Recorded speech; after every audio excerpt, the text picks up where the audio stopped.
The farms of Ohio are usually pretty traditional. Dairy, corn, and soybean farms are among the most prevalent. But Jerry Burton of Morrow is busy growing a much less traditional crop. I started growing bamboo in 1978. At that time, I was in the insurance business, and I had an agency up in Centerville, and that gave me the luxury of having the time and the income to travel and to research, because bamboo wasn't very common in our climate during that particular time. And I wanted to find out what would grow well here. And I called the agricultural department for Ohio, and I said, give me everything that you have on bamboo. And he knew nothing. So that's when my quest began. I planted my first pots, about 10 of them, in 1978. I wanted to find out what would grow well here. So I purchased different varieties and species and so on. And I brought them home and I trial grew them. And I found out what would do well in our climate and what would not do well in our climate. And so, what's the old saying, you know, how do you learn? By making mistakes? Well, I think I've helped a lot of people from making mistakes by finding out which will do well. There are over 1,200 different varieties in the world. However, most of them in southwestern Ohio aren't going to tolerate our winters. Well, I usually pick out about 2 dozen that will do well in our climate, and I don't go much further than that. We do have 30 different kinds because people are, of course, entitled to push the envelope. But those that will do well, those are the ones we push. Traditionally, bamboo grows all around the equator. There's actually a Native American bamboo here in this country and all countries except Europe and the poles. Well, a lot of people don't realize that there are more species growing in Central and South America than there are in Asia. Many people don't realize that. They think of it as an Asian plant. And Jerry works to better educate his visitors about the versatility of this often misunderstood plant. We offered the tours through the different groves. Unlike a different garden store, you get to see the finished products. Some of our groves have been in the ground for 30-plus years. Well, one of the things that we really stress today is the senior center tours and seminars. And that's because, number one, senior citizens don't have a whole lot of things to do that are interesting, and we find this to be very interesting, or at least I think it is. And so, therefore, I tell them about the versatility of it, how it can be used for so many things. Not only can it be used for flooring, as that's very chic today, but they are also making a lot of clothing out of bamboo. And they're also making things like musical instruments.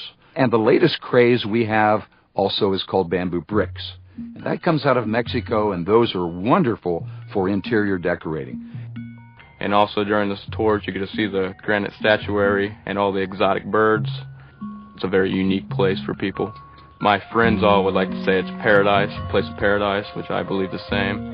You won't find a place like this anywhere around Ohio.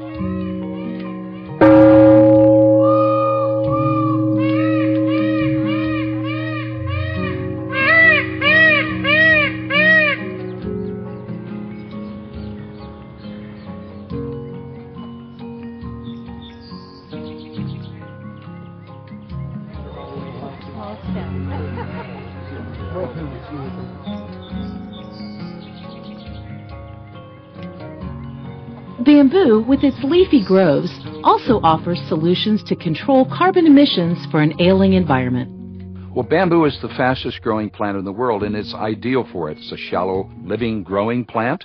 So bamboo will emit more oxygen than trees with their leaves, because you have so many more leaves with the bamboo, and it's so denser and thicker than trees, and it doesn't drop its leaves in the wintertime. It keeps them all year round. So you get much more of a tremendous effect of oxygen-carbon dioxide exchange because bamboo stays green throughout the year. So it's a wonderful plant for erosion control, for oxygen. It's just that we have to educate the public on using it. And bamboo is clearly one thing that Jerry doesn't mind discussing. There's so many things about it that I like. It stays evergreen, it's very flowing, it's very peaceful, tranquil, it has so much serenity. When you compare it with many other plants, of course, that may not be fair, but bamboo is something that just reaches inside of you and grabs you. I have a hard time describing that because there are so many subtle characteristic differences on the species, and each one is just unbelievable. You have Aerial sulcata, and then you have Aerial sulcata spectabilis, and the difference between those two is one is a green cane with a yellow groove, the other one is a yellow cane with a green groove, just the opposite. And I hate to keep going on, but that's just two, and we have many, many others too. When I was growing up, I didn't really think much of his love for the bamboo.